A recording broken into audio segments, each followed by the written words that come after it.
Jusque-là, j'avais cousu plutôt des sacs ou des retouches sur des vêtements. Et quand la pandémie a commencé,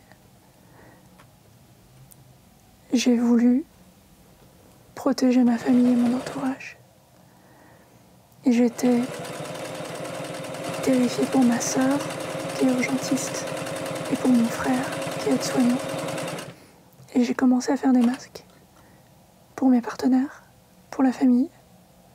Et au fur et à mesure, j'ai contacté des personnes militantes trans sur Twitter pour leur proposer de leur envoyer des masques. Et mon idée était, on ne sait pas combien de temps durera cette pandémie et on ne sait pas combien de victimes elle fera. Mais je veux que ce soit les militantes trans qui survivent. Et après ça, j'ai commencé à dessiner des drapeaux, des combinaisons de drapeaux pour pouvoir porter ces masques en marche des fiertés. L'idée, c'était d'avoir à défiler masqué, mais pouvoir porter quelque chose sur notre visage quand même. Et du coup, ne pas avoir à choisir entre une identité et une orientation quand on choisit un drapeau. Donc, combiner les drapeaux d'identité et d'orientation. Et du coup, il y a eu, je sais plus, une centaine de designs différents, avec tous les types de drapeaux trans, non-binaires, à genre, demi-girl, etc. Avec toutes les orientations, lesbiennes, bi, pan, demisexuelles, etc. Et ça a été jouissif d'arriver à trouver toutes ces combinaisons et arriver à trouver des alignements de drapeaux qui fonctionnent, dont le design tombe juste. Et puis au bout d'un moment, les gens à qui j'envoyais des masques insistaient pour m'envoyer de l'argent. Et au bout de quelques mois, j'ai ouvert une boutique Etsy.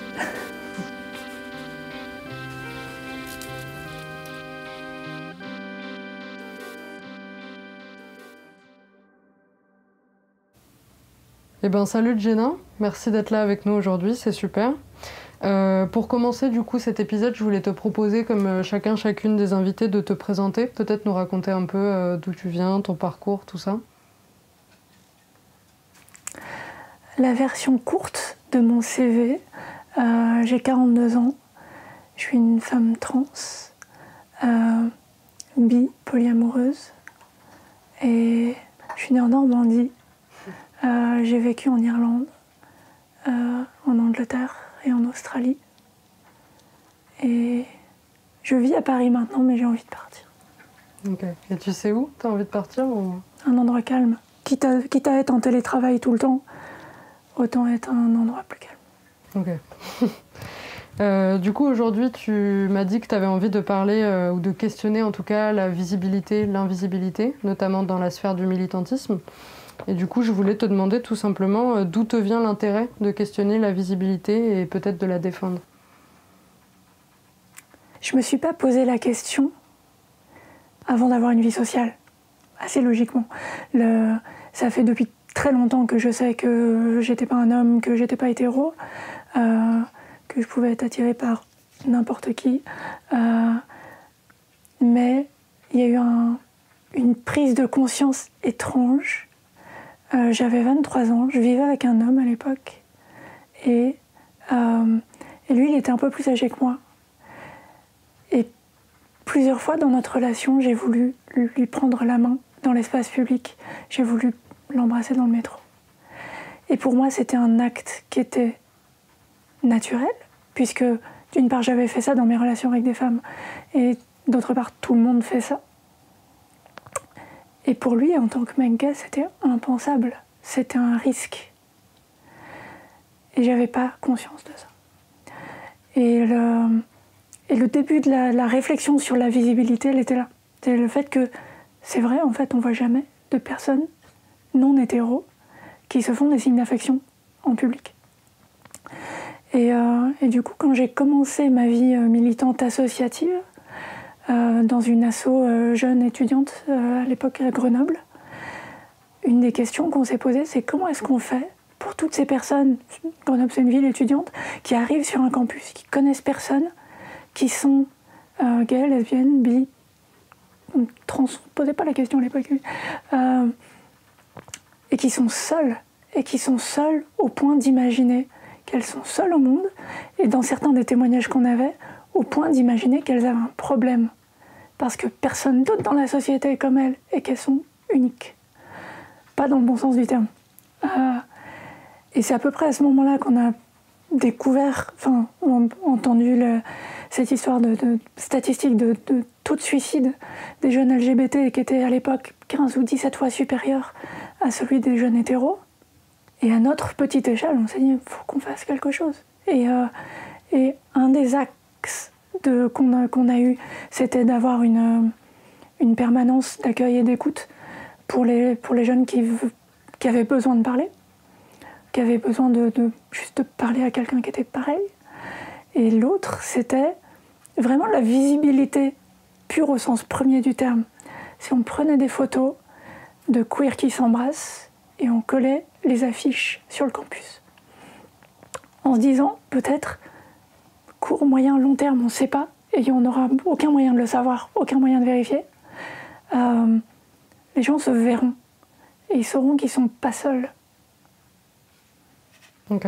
Et du coup, par rapport à ce que tu dis, est-ce que tu as l'impression que cet enjeu de visibilité, il est d'autant plus important du coup pour les jeunes personnes queer, trans, que pour les personnes plus âgées?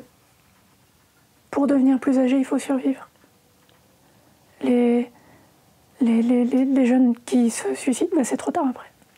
Donc le plus tôt possible. Et puis, dans l'idéal, il y aurait une sensibilisation qui serait faite à l'école. Une sensibilisation pas forcément aujourd'hui on va étudier le L et puis on verra le G demain, mais juste l'inclusion des personnes LGBT dans les cursus historiques, littéraires, juste montrer encore une fois que c'est pas extraordinaire, que ça fait partie de notre histoire, que ça fait partie de nos cultures et que tout le monde, quelles que soient nos identités, nos orientations, puisse se retrouver dans des personnages historiques, des modèles, dans les médias, dans les personnages de fiction. Il y a un travail qui est général là-dessus à faire. Et notamment par rapport à ça, tu me disais aussi que selon toi, et je pense qu'on est beaucoup à le penser, la notion ou la question de la visibilité, elle a un lien étroit avec le risque d'isolement et notamment le risque de suicide dont tu parlais là juste à l'instant. Est-ce que tu pourrais nous parler de ça? Pourquoi est-ce que tu penses ça? J'ai eu un tout petit peu de cours de sociaux quand j'ai fait du droit. C'était de la sociologie du droit, mais peu importe. Le seul truc que j'ai retenu de ça, qui m'a marqué, c'est qu'il y a des gens qui se suicident parce qu'ils ont des problèmes, parce qu'ils vont pas bien, etc. Mais il y a une catégorie de suicide, d'après Durkheim, qui a écrit un bouquin qui s'appelle « Le suicide ». Et cette catégorie, qui s'appelle l'anomie, qui étymologiquement qui veut dire l'absence de règles. Et c'est ce moment où la société a tellement isolé quelqu'un, elle a fait en sorte que cette personne se sent tellement seule qu'il n'y a plus aucun repère qui fonctionne pour elle. Et à partir du moment où tu n'as plus aucun repère, les règles ne s'appliquent plus à toi, tu n'as pas de relation sociale possible, il ne reste que la mort. Et du coup, c'est une cause de suicide qui est assez logique avec ce qu'on disait sur les jeunes LGBT qui se retrouvent nulle part et qui sont à la fois ostracisés volontairement par les autres, harcelés, frappés, etc. Et puis qui s'isolent eux-mêmes comme moyen de défense. Peut-être que quand tu dis ça, on se dirait que la bonne façon forcément de pouvoir évoluer, ce serait d'être visible, plus visible. Et en même temps, tu me disais qu'il fallait essayer de trouver un équilibre entre le fait d'être visible, socialement représenté pour des raisons notamment politiques, et en même temps, il y avait peut-être un besoin aussi d'être un peu invisible pour la sécurité et la normalité qu'offre le fait de se fondre dans la masse. Du coup, est-ce que tu as l'impression que c'est possible dans une action militante, et même nous, dans notre vie de tous les jours, de trouver le juste milieu, du coup, entre visibilité et invisibilité? J'ai l'impression d'avoir essayé de trouver un équilibre entre les deux. Et mon analyse en ce qui me concerne, c'est que c'est un équilibre qu'on doit pouvoir trouver en tant que communauté, au pluriel, mais pas individuellement. Parce que un des fantasmes de ma transition, au début de ma transition, c'était « je vais être invisible ». Je serai plus perçue comme un mec queer, que du coup on peut harceler et frapper. Je serai perçue comme une femme la plus invisible possible. C'était très tentant d'un point de vue, je sais pas, d'un point de vue internet, de passer du temps dans Google à essayer d'effacer toutes les traces de l'ancien prénom, toutes les traces d'une ancienne identité, etc.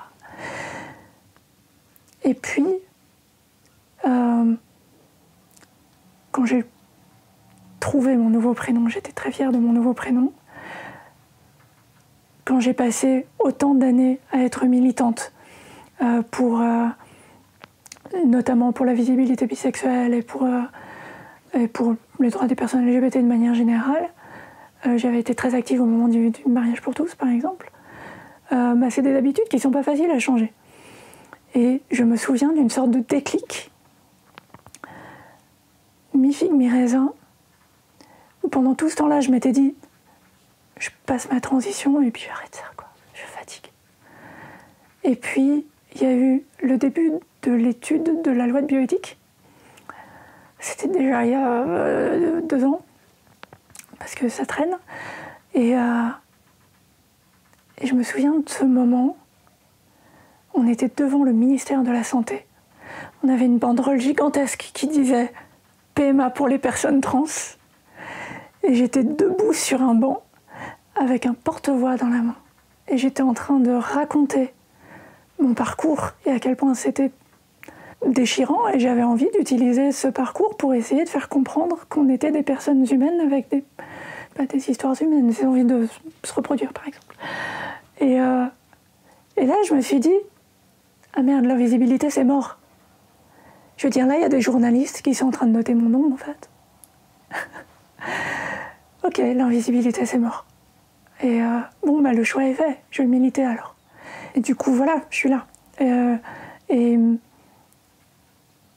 je suis pas juste là parce que c'est un choix par défaut, parce que le choix, je l'ai fait inconsciemment, en fait. C'était... je savais... Probablement inconsciemment, je savais où j'allais. Et la réflexion, elle était déjà aussi dans le fait que, dans ma position, avec un CDI, avec une employeuse adorable, quand je dis adorable, je pèse mes mots. Donc, je fais des masques avec des drapeaux. Elle m'a demandé un masque avec un drapeau trans pour défendre les droits des personnes trans alors qu'elle n'est pas concernée. Donc, voilà. Avec cette position, j'ai un appart, j'ai un boulot, j'ai des partenaires qui m'aiment. Si moi, j'y vais pas, qui ? Est-ce qu'on doit vraiment compter sur les personnes les plus précaires parmi nous pour donner leur temps, leur énergie ou leur vie pour défendre nos droits, quoi. Et il y a un devoir moral, en fait, quand on peut y aller, il faut y aller.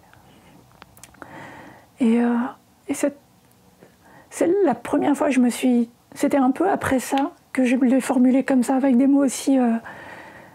genre, j'y suis pas par hasard, je suis parce qu'il faut. Et du coup, en poussant cette logique-là jusqu'au bout, je me suis proposée pour me présenter aux élections municipales l'an dernier, à Paris. Et c'est la meilleure expérience militante politique que j'ai eue, à me dire, j'y vais, visage découvert, j'y vais pas pour défendre les droits des personnes trans, parce que les municipales, c'est pas exactement l'endroit pour ça. J'y vais parce que j'aime bien l'arrondissement, j'aime bien je suis dans le 19e. Et on va essayer de changer les choses localement. Il y a plein de trucs à faire, clairement, dans un arrondissement comme ici. Et ça s'est super bien passé. Les équipes militantes politiques, qui pour moi sont pas toujours les plus concernées, les plus déconstruites et tout. Pas une remarque déplacée, pas une question dérangeante, un accueil. J'avais jamais vu ça. Et notamment, j'avais jamais vu ça dans les assos LGBT, qui sont des lieux de drame permanent, dans mon expérience. Et voilà quoi. Et ça m'a confortée dans l'idée que, oui, si tant que je suis à l'aise pour ça, tant que j'ai l'énergie pour ça, je vais le faire. Quand j'ai pas l'énergie pour ça, je suis chez moi, personne ne m'emmerde. et puis voilà. Et donc finalement, tu le disais avant, mais c'est aussi, ça se fait presque naturellement en fait pour toi. Tu as l'air de raconter aussi qu'il y a une conviction personnelle qui est de dire, voilà, je prends aussi cette responsabilité d'aller prendre la parole. Mais aussi peut-être que quand tu disais finalement, tu t'es rendu compte que tu étais là avec ton porte-voix à parler, ça s'est un peu presque imposé naturellement à toi aussi de dire à un moment, bon bah il faut que je sois là. Ça s'est fait comme ça, probablement aussi parce que je pouvais, dans le sens où c'est dans le truc qu'on ne me croit pas quand je le dis. Je suis super timide. J'ose pas parler aux gens que je connais pas. Je suis vraiment genre bloquée face à une personne que je connais pas. Quand elle est seule, 1-2 personnes face à moi, je vais attendre qu'on vienne me voir en fait. Technique de drague, je suis assise là. Si quelqu'un veut venir me chercher, je suis là, mais je ne bouge pas. Bref.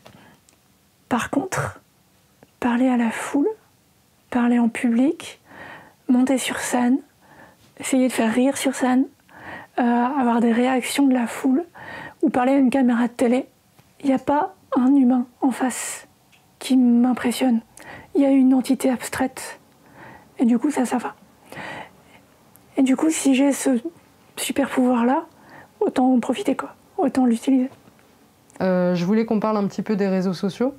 Du coup, est-ce que tu as l'impression que l'arrivée des réseaux sociaux, puisque toi, tu as connu l'avant-après, est-ce que tu as l'impression que ça a modifié, facilité peut-être la façon de lutter? Est-ce que toi, tu t'en sers? Est-ce que tu as l'impression que c'est plutôt positif, négatif? Qu'est-ce que tu en penses de tout ça? On m'avait encore jamais dit que j'avais connu l'avant et l'après réseaux sociaux et je viens de prendre un grand coup de vieux. Mais c'est vrai.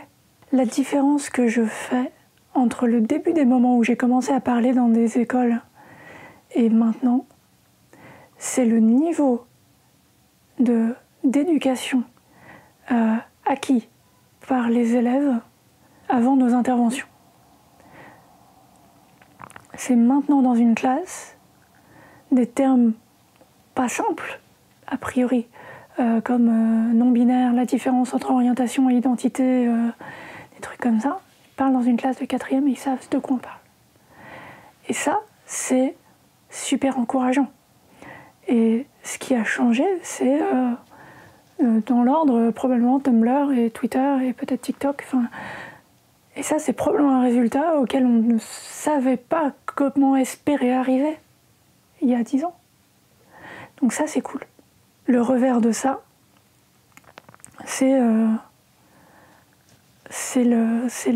drame permanent. C'est la possibilité de harcèlement, de pouvoir aller harceler quelqu'un chez lui. Alors qu'à une époque, le harcèlement, c'était à l'école, tu rentrais chez toi, t'étais protégé.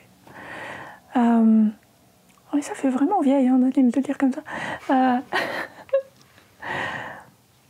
Donc voilà, il y a du positif et du négatif.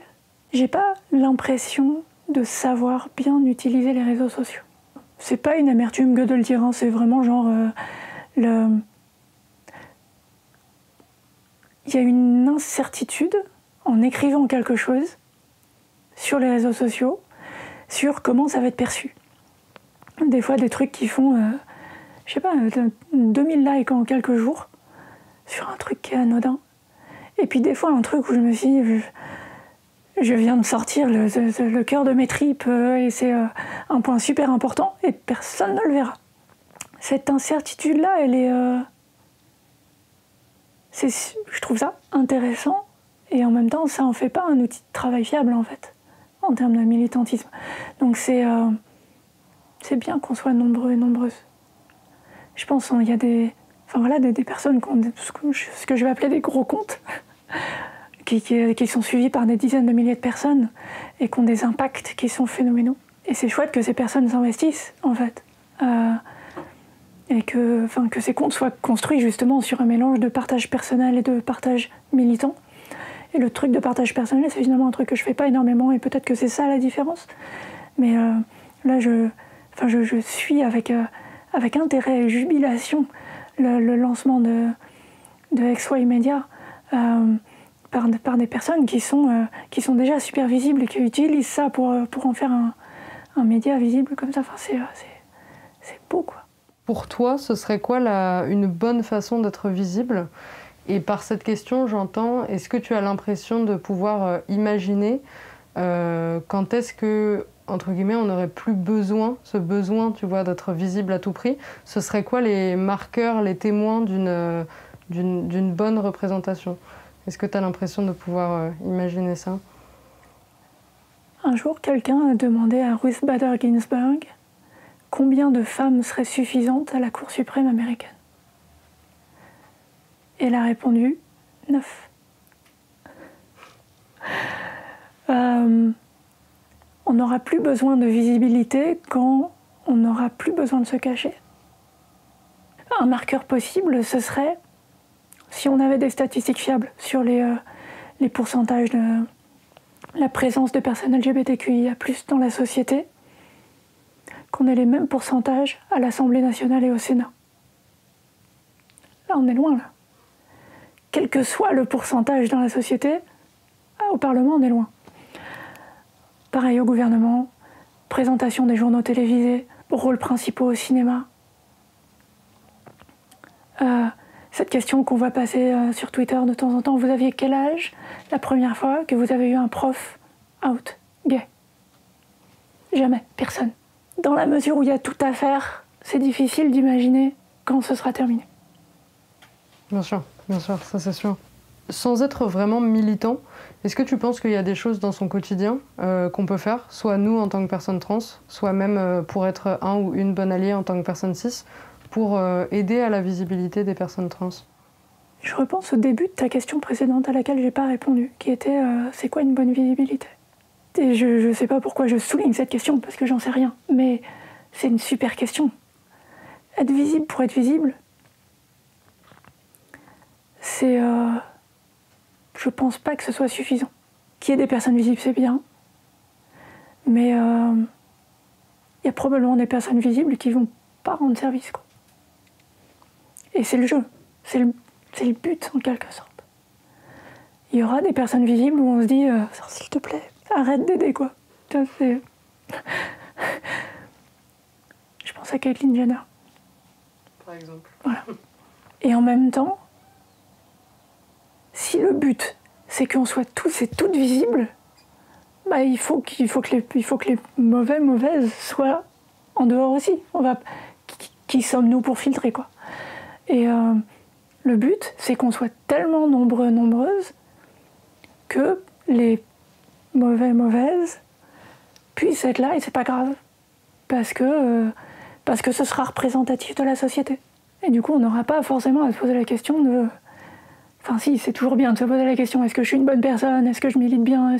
Ça, c'est une discussion que j'ai eue genre ce matin sur Twitter avec quelqu'un. Je sais plus, c'est comment on fait pour lutter, pour choisir pourquoi on lutte, défendre des convictions, etc. Comment on sait que c'est les bonnes?